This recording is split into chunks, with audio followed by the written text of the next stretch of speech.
फाल्गुन मास की महाशिवरात्रि महादेव और माता पार्वती के मिलन का पर्व होता है। इस दिन महादेव अति प्रसन्न होते हैं और यदि कोई व्यक्ति श्रद्धा पूर्वक उनकी पूजा अर्चना करता है और उनके लिए व्रत रखता है तो महादेव उस व्यक्ति से भी शीघ्र प्रसन्न हो जाते हैं और महादेव की कृपा उस व्यक्ति पर सदैव रहती है। सभी जानते हैं महादेव की पूजा करने के लिए शिवलिंग पर जल अर्पित करने के साथ ही भांग, धतूरा, बेर आदि अर्पित किया जाता है। लेकिन क्या आप जानते हैं कि बेलपत्र के बिना महादेव का कोई भी पूजन अधूरा माना जाता है।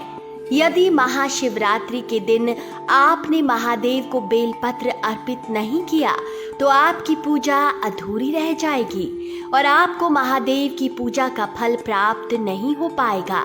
इसीलिए खास तौर से इस बात का ध्यान रखें कि महाशिवरात्रि के दिन महादेव की प्रिय चीजें उन्हें अवश्य अर्पित करें। आज की इस वीडियो में हम आपको बताने वाले हैं कि महादेव को आखिर बेलपत्र क्यों चढ़ाना चाहिए और जल व बेलपत्र महादेव को अति प्रिय क्यों है।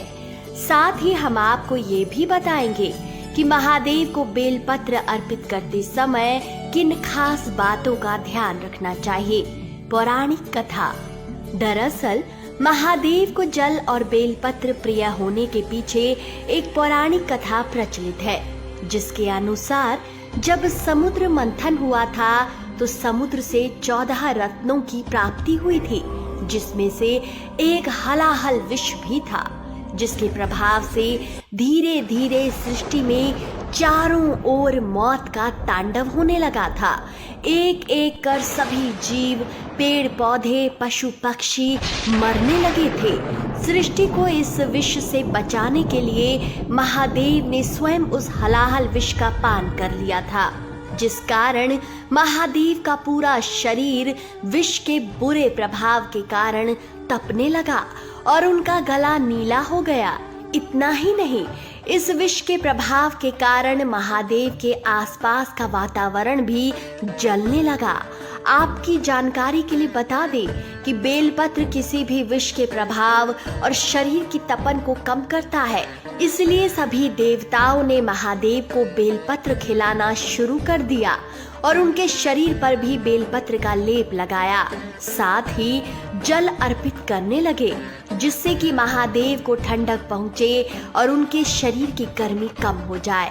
फिर देखते ही देखते बेलपत्र और जल के प्रभाव से थोड़ी देर में ही महादेव का शरीर ठंडा होने लगा और विष का प्रभाव कम होने के कारण महादेव सामान्य स्थिति में आ गए।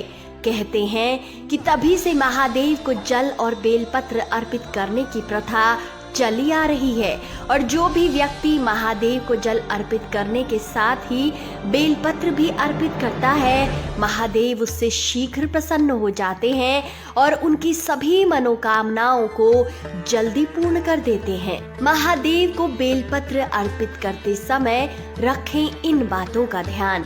1. कभी भी महादेव को बेलपत्र अर्पित करते समय इस बात का विशेष ध्यान रखना चाहिए कि उन्हें अर्पित किया जाने वाला बेलपत्र कहीं से खराब ना हो और ना ही कहीं से टूटा या फटा हो। 2. महादेव को बेलपत्र हमेशा चिकनी भाग की ओर से ही अर्पित करना चाहिए। 3. इस बात को हमेशा याद रखें कि कभी भी महादेव को बेलपत्र अकेले अर्पित नहीं करना चाहिए, यानी कि बेलपत्र के साथ महादेव को जल भी अवश्य चढ़ाना चाहिए। महादेव को बिना जल के बेलपत्र अर्पित नहीं करना चाहिए, नहीं तो यह पूजा अधूरी मानी जाती है। 4. यदि आपके पास बेलपत्र की कमी हो रही है या आपको महादेव को अर्पित करने के लिए बेलपत्र नहीं मिल रहे हैं तो आप शिवलिंग या महादेव पर अर्पित बेलपत्रों को उठाकर उन्हें पानी से अच्छी तरह धोकर उन्हें दोबारा महादेव को अर्पित कर सकते हैं।